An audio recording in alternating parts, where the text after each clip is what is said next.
Well, this video is going to be, let's say, not the most vocally, wonderfully sounding video I've ever made. The irony of me making these sub notes for a day that I'm not going to be sick on a day that I am sick is pretty crazy. So, I apologize for my voice. When you have a 3 day weekend to enjoy life, this is kind of what happens sometimes. You just have to roll with it, folks. Today, I am going to talk about what we're going to be doing the day I'm gone. And this is going to be about a Veterans Day, remembering what we did on Veterans Day, Celebration Day. It's going to be on nationalism versus patriotism. And it's also going to be about you guys being able to make America improved under the spectrum, under the prism of patriotism. So let's get started with the one and only Veterans Day celebration. So you have a packet in front of you. I suggest you get that packet out. This pack was either given to you on Monday by me, or it's sitting at the front table of the room. The packet has, I don't know, 5 or 6 pages worth of information that you'll be filling out for the next few days. So get that at your desk. Make sure you do not lose that for the next 2 days. It'll be due Thursday when I go and check it. Now, before we get into Veterans Day, I want to talk about substitute expectations, as in what you guys are expected to do while I have a substitute for the next 2 days. One, being your assigned seat. I rearranged the seats a little bit to make sure you guys are in different groups, 6 different groups in all. Now, my first hour is a little bit different, but generally speaking, every other class, 6 groups. You will not be talking to your group mates the whole time. So before you get on this road of I am going to use the excuse of, oh, I'm on the sub list because I was talking to my partner, don't. That's foolish. Your partners aren't really your partners for anything. You're just in groups. You will be doing a project that's similar to them, but you'll be doing it by yourself. So just keep that in mind. So be in your assigned seats with your specific groups every day that you come in here. Next, you're going to be completing the packet for the next 2 days, so make sure you don't lose that. You will watch a video. The video here is for this first day that I'm gone, and you'll be watching another video for the next day that I'll be gone. The next video is all about the Spanish-American War. This one's got a blend of all the stuff I talked about previously. How do you watch the video? Well, I send it to each and every one of you. It is in your weekly email. It is for today's date, Tuesday. So you'll watch it from there. How will you watch it? I've already told a student or students to screen share it to my TV so everybody can view it. They've already practiced that on Monday when I was in there, so they know how to do it. If that doesn't work, then you can watch it individually, but that doesn't make any sense. It should work. And then as you're watching the video, if you need to pause or rewind to get information, do it. But also don't sit there and talk and then ask to be paused or rewind. If you're talking, that's your problem. You missed it. Okay, so you're gonna watch the videos each day. It's gonna give you explanations of things. If you don't care for videos, I sent you the PowerPoint for this very stuff in your packet. So you have access to the PowerPoint as well. It's in that same email that I sent these videos in. So again, no reason why you can't get this done. Whether watch the videos, use the PowerPoint. I also printed paper copies of the PowerPoint for those people that act like they don't know how to get on their iPads. It's there for you. I'm making it so there's no excuses for this. You're choosing not to do it or you do it. Any student that misbehaves, per the sub report, shows me they're experts in the Spanish-American War. They show me that if you're on the sub report for misbehaving, you are so intelligent with this particular area of expertise, of this area of history, that you want a tough test. That's totally fine. So if you end up on the sub report for misbehaving and not doing what I asked you to do, that's fine. Well, it's not. What will happen is you will get a disciplinary action outside of that. We'll probably just read the sub report to your parents.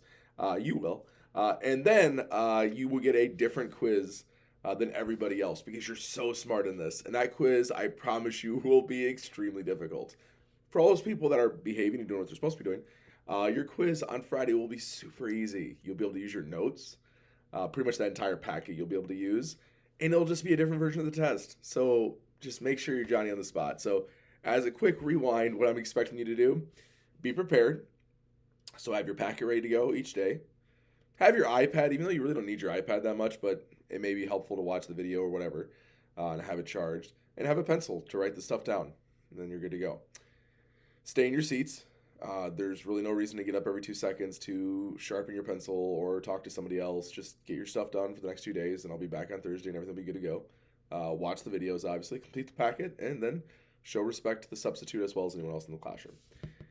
With that said, we're going to get into the Veterans Day information. So this is part 2 of the first day's video, and we're just going to just recap the Veterans Day celebration from yesterday. Now, there's some information in your packet that deals with this directly. It's, it asks you like how many branches of the military there are and all that type of stuff. So go that part of your packet. It's the first few questions. It even has the title Veterans Day info or Veterans Day and whatever, something like that. So Veterans Day, why do we celebrate it? What's going on with it? It's not only known as Veterans Day. It's known as Remembrance Day in other parts of the world, or Armistice Day. So it's known as Armistice Day or Remembrance Day. I'd put Armistice Day on your guys' notes for that.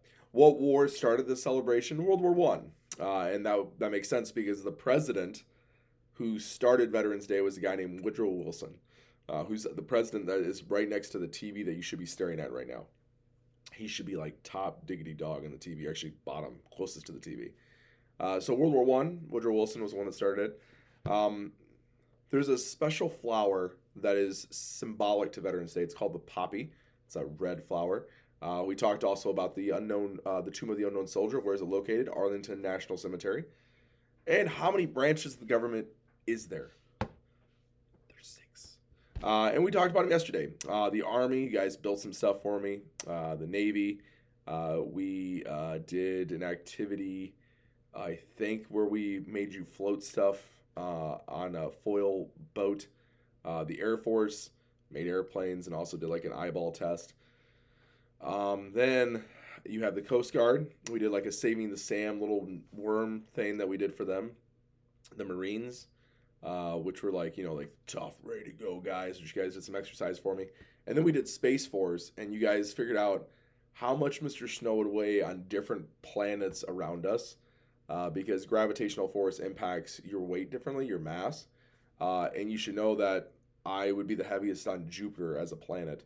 Now, obviously, I'd be heavier on the sun, but I'd be also burned to a crisp. So yeah, the Jupiter is just has a lot more gravitational pull because it's so large. So it has so much mass. So to recap, the 6 different branches of the military that you do need to know for the quiz is going to be Army, Navy, Air Force, Coast Guard, Marine Corps, and the Space Force. When we come back, we're going to get into our new topic, which is nationalism versus patriotism. Let's get at it. So before we jump into nationalism versus patriotism, let's just do kind of a rundown of what you're doing for this unit, okay? There's 2 major things. You have a quiz on the 17th, which is this Friday, and then you have the assignment, which is the improving the USA proposal, which is the 16th. You will do the part of that assignment today in class towards the end. Each group will be assigned one part of American culture, society, economics, whatever, to improve upon, which just means that you're patriotic, that you would want to change something to make it better. And I'll talk about that towards the end of this video here.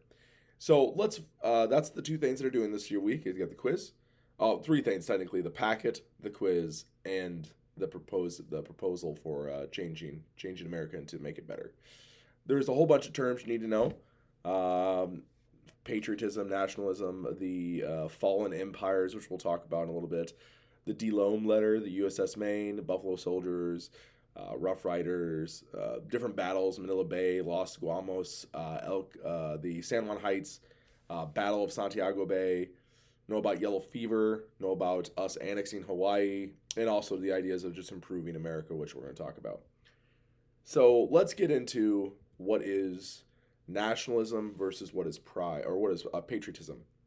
And the first thing you want to do is you want to analyze this idea of pride. What is pride? I want you to think of it like you guys personally. What are you proud of yourself? And you don't have to hey, I want to share right now. I want you to think about what you're proud of yourself. And whenever I ask students what are they proud of, it's hard for them to get to something, and maybe they just don't want to verbalize it. And then I want you to ask yourself, what does pride do that's beneficial for us versus detrimental? So pride can be beneficial is if it gives us confidence to achieve our goals, right? But it can be detrimental if we have too much pride because we might think we're the best in something. But if we have too much pride, we don't identify if we are the best in that. At one point, I thought I was the best in basketball in middle school because I always played with my older brother. My older brother took it easy on me. And then I played basketball with somebody that was actually good, and he made me look like a fool. My pride in that sense is I didn't recognize that I had faults, that I had opportunities to make myself better because I just thought I was just good because I was good. And other times pride can help you out is if you have that confidence factor. If you have pride in what you're able to do and it's factual, like you have been shown through the test of time and you can do the thing, pride can be beneficial. So how does this fall into patriotism and nationalism? They both deal with pride in one's country. Like they both deal with that. The difference is it's the way they obtain that pride and how they continue to have that pride. So patriotism is proud of your country, not because it's your country, but because of what it represents and what it could be. It's pride in who you are, patriotism.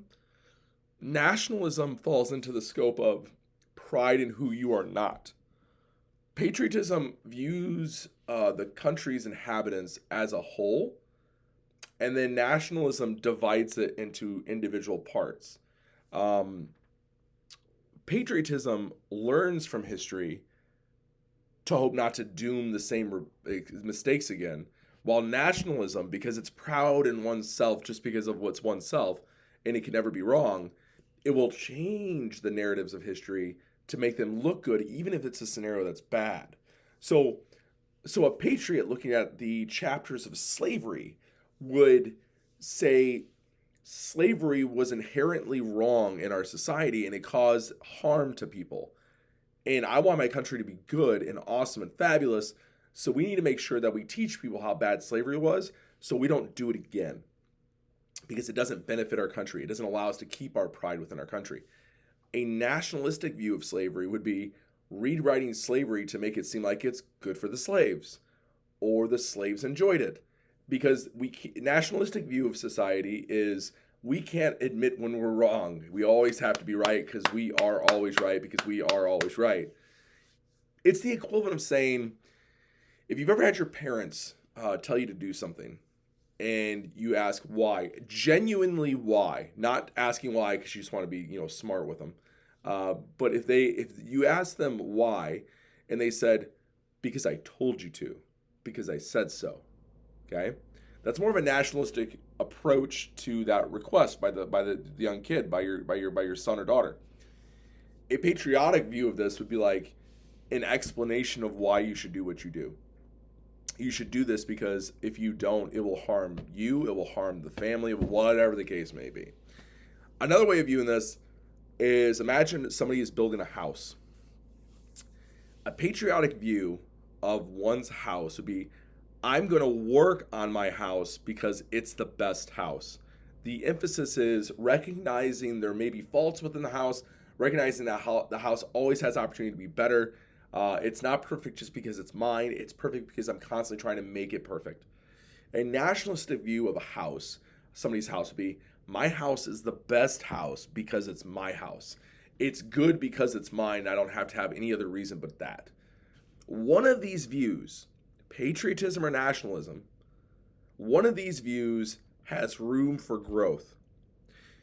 One of these views does not. Raise your hand, somebody in the room, which one of these views, patriotism or nationalism, has room for growth?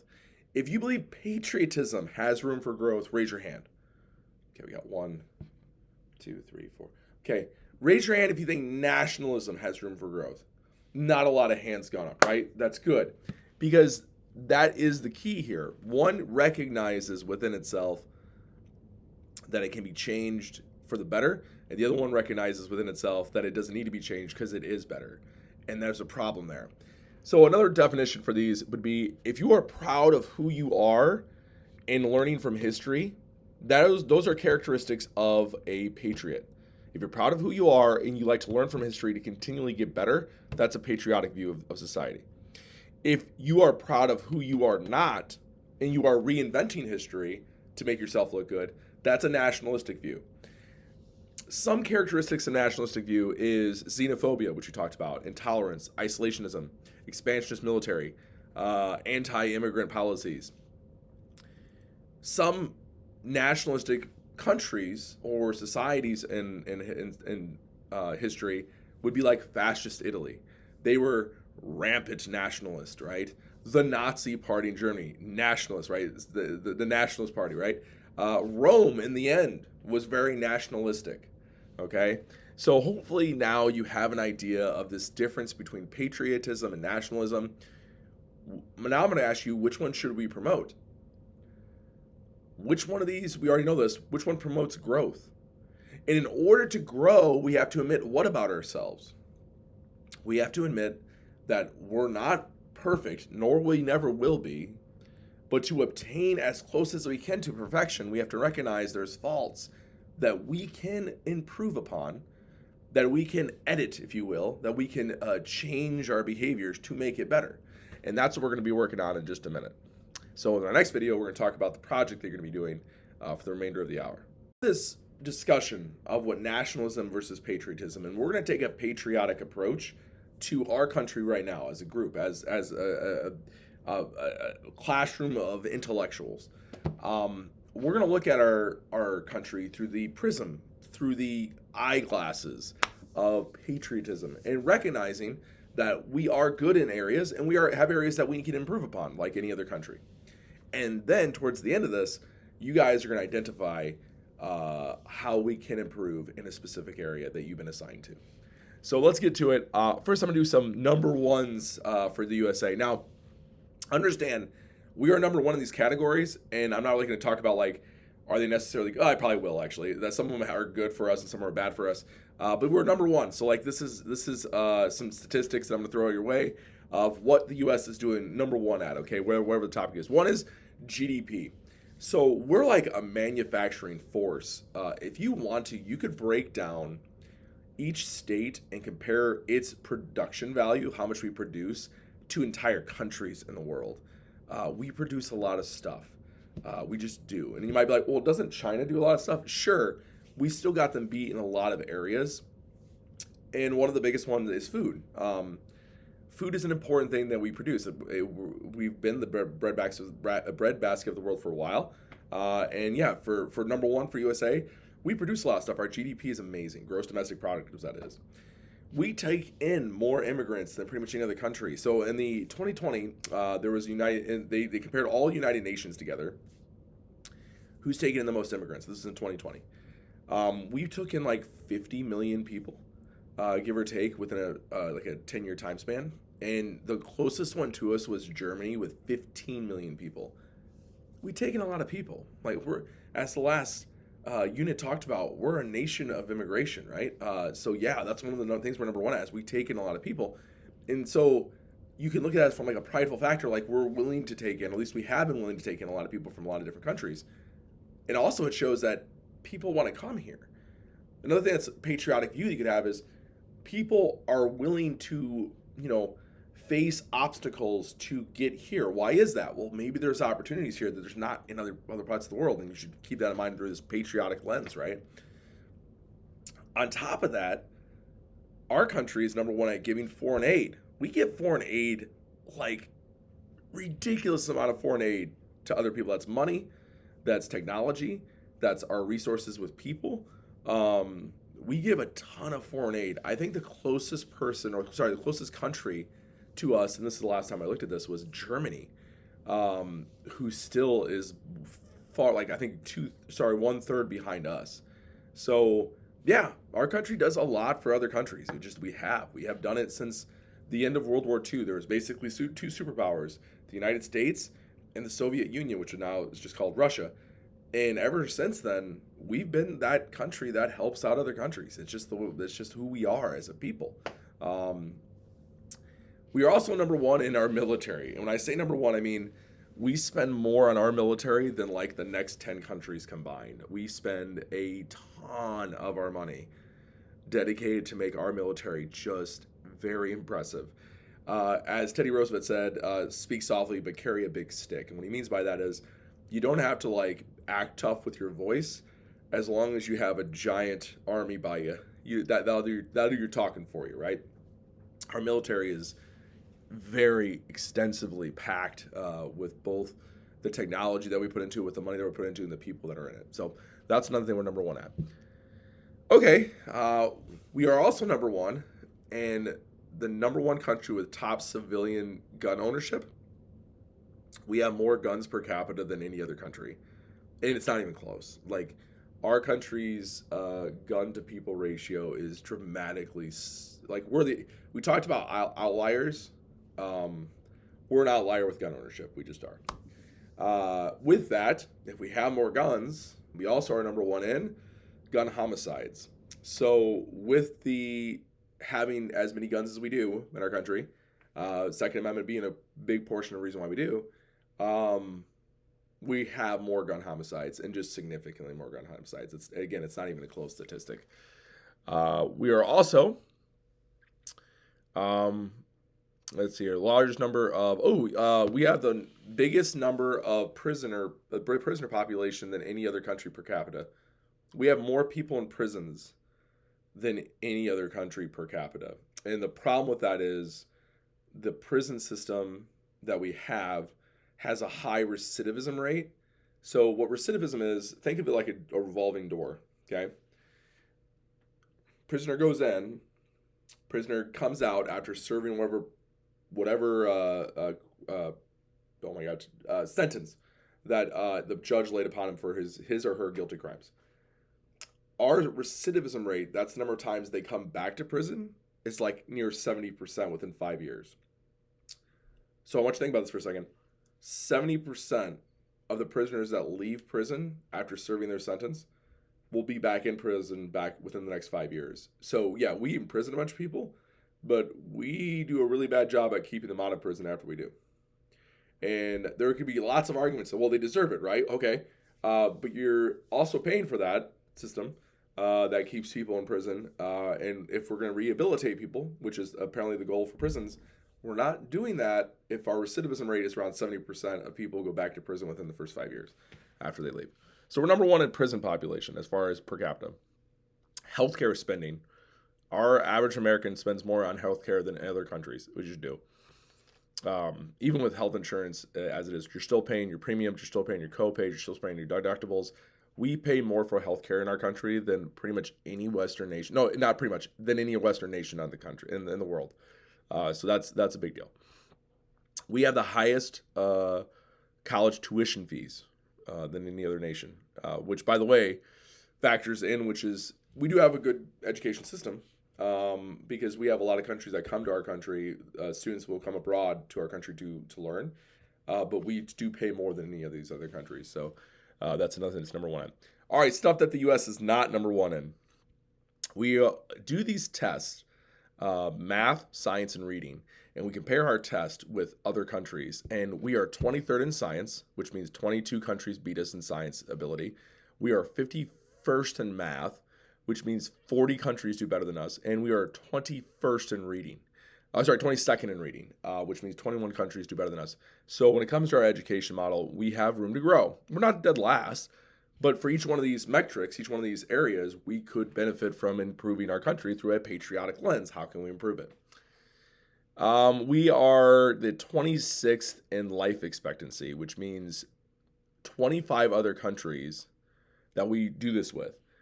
There are people in those countries live longer than the U.S. We die faster than these other 25 countries. So again, you can go, well, we're still better than most. Sure. But a patriotic view is we're better than most, and that's awesome, but we should try to improve what we have. We lag behind in infant mortality. I think it's like 18 or 20 something countries. Babies have a better chance of living when being born than our country. And again, there's other countries that have it worse, but we're trying to strive to be as best we can. So we have to acknowledge that we're not the best yet, but we need to strive to get to the best. Um, Paid leave.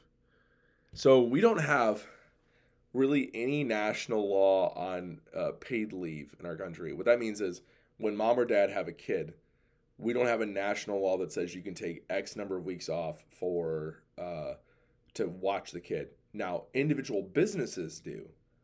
Individual businesses and individual states do. But you have some countries that give mom and dad 80 some weeks to spend with their kid by law, and we don't have that.